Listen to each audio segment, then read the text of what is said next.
On se croirait presque dans un film de science-fiction. Nous sommes en fait dans un centre de calcul utilisé par des physiciens du monde entier. Son nom, l'IN2P3. Dans cette salle, beaucoup de bruit et de chaleur.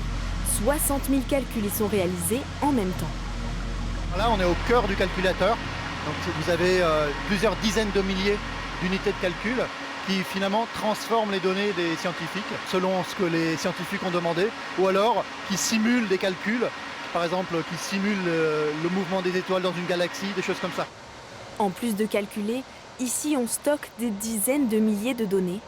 Elles sont consultables à tout moment grâce à ce robot, même par des scientifiques à l'autre bout du monde. Ces bandes magnétiques contiennent énormément de données. Sur une bande magnétique, nous avons 15 téraoctets. C'est l'équivalent de 15 ordinateurs, à peu près. Ce centre du CNRS a ouvert en 1986.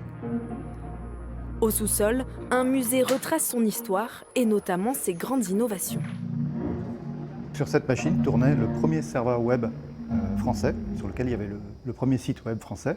Et donc dessus, on décrivait l'institut, donc le centre de calcul, qu'est-ce que c'était. Il y avait quelques liens vers d'autres centres dans le monde, notamment en Allemagne et en Suisse et en Amérique.